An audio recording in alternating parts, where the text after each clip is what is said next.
বঞ্চিতদের সকল বঞ্চনার অবসানে ও দেশের মানুষের স্বার্থ রক্ষায় ভয়েস অব বেঙ্গলের একমাত্র উদ্দেশ্য। সাথী বন্ধুগণ, আপনাদের প্রত্যেককেই আমার শুভেচ্ছা অভিনন্দন জানিয়ে আজকের বক্তব্য রাখছি।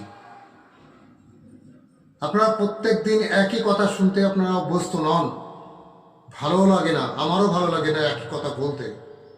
কিন্তু আপনাদের সঙ্গে যদি আমি কথা না বলি, আপনারা অনেক সময় নিজেদের মধ্যে হতাশায় ডুবে যান, যার ফলে যাতে করে আপনারা আমাদের থেকে অন্ততপক্ষে হতাশাগ্রস্ত না হন এবং আপনাদেরকে জাগিয়ে তোলার, আপনাদেরকে বাঁচিয়ে রাখার যে রসদ, সেই রসদ যাতে আমরা জোগাতে পারি, এটাও আমরা আমাদের প্রধান কাজ বলে মনে করি। সুতরাং আপনাদেরকে কোনো স্তব বাক্য দিচ্ছি না, কোনো আশ্বাস বাণী দিচ্ছি না, কোনো সুসংবাদ দিচ্ছি না, কোনো দুঃসংবাদও দিচ্ছি না। আমরা শুধু একটা কথাই বলতে চাইছি, আমরা লড়াইয়ের ময়দানে রয়েছি। এই লড়াইয়ের ময়দান যতটা মনে করছেন মসৃণ, অনেকেই মনে করছেন মসৃণ, দাবি আদায় হলো না, এরপরেতে নেতাদের বক্তব্য বকবকানি এসব শুনতে আর ভালো লাগে না। আমি নিশ্চিত করে বলতে পারি আপনাদের এটা ভালো লাগার কথাও না, আমি জানি।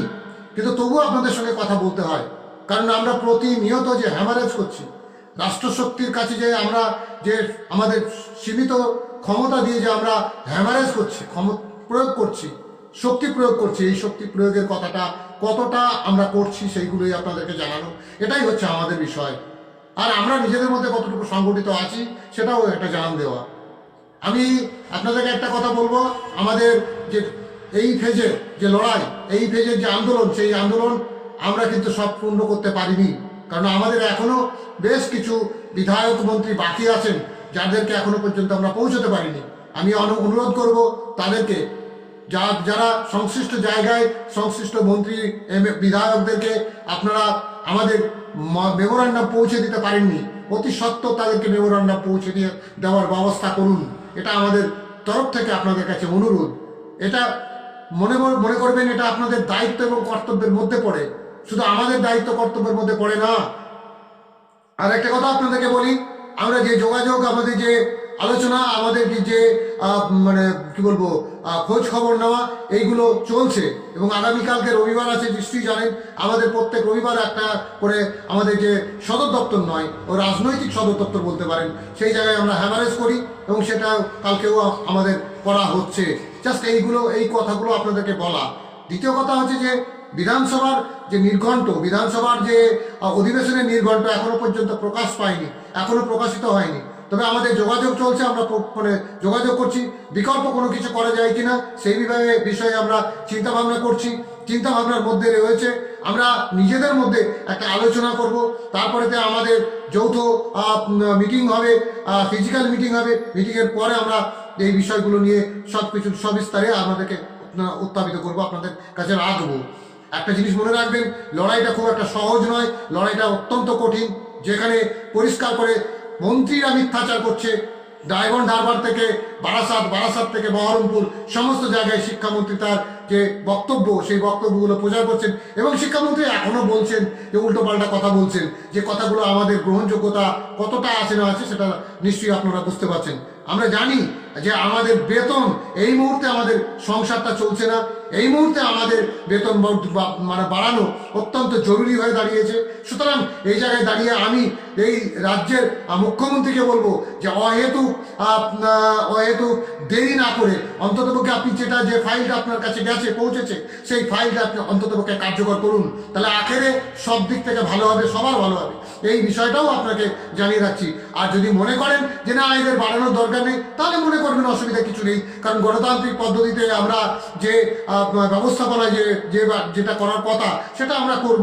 যদি আপনারা সহ্য করতে পারেন, হজম করতে পারেন, যদি আপনাদের কষ্ট না হয়, আপনাদের যদি কোনো ক্ষতি না হয়, তাহলে সেদিকে আপনারা নজর রাখবেন। আপনারা রাজনৈতিক কারবারি যারা আছেন তারা অন্ততপক্ষে এটুকু বোঝেন যে আপনাদের রাজনৈতিক লাভ ক্ষতি এটাও আপনারা মেজারমেন্ট করবেন, মাপবেন, পরিমাপ করবেন।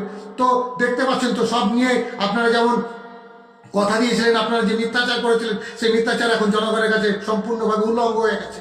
রাজা তোর কাপড় কই, এই কথা বলছে রাজাকে বলছে। সুতরাং প্রজারা যখন রাজার কাছে প্রশ্ন করে তখন বুঝে নিতে হয় যে দেওয়াল লিখন আপনারা কতটা পড়তে পারছেন সেটা একটু বুঝে দেখুন। এবং আমি দেখতে অনুরোধ করব আপনাদেরকে রাজনৈতিক কারবারিদেরকে অনুরোধ করব, এখনো পর্যন্ত যারা আমাদের কথাগুলো শুনছেন, যারা আমাদের কথাগুলো ভাবছেন, বিশ্বাস করছেন, তাদেরকে বলি যে আপনারা অত্যন্ত সুচতুরভাবে খেয়াল রাখবেন।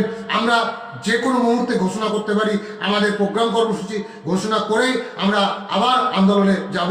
এটাই কিন্তু এই বিষয়ে কিন্তু আপনাদেরকে আগাম জানিয়ে রাখছি। আপনারা যেমন জানেন যে বিধানসভা অভিযান যদি আমাদের বিধানসভা বসতে নির্ঘণ্ট প্রকাশ করতে যদি সরকারের কষ্ট হয়, সরকার যদি মনে করে দেরি হবে, এদেরকে দেরি করে খেলাবো, এই যদি মনে করেন তাহলে কিন্তু ভুল করবেন। কারণ আমরা অন্তত পক্ষে জানি লড়াইটা কিভাবে করতে হয়, এটা আমরা জানি। আমরা কিন্তু লড়াইটা করে দেখিয়ে দেবো এবং আমাদের দাবিটা আদায় করবই করব।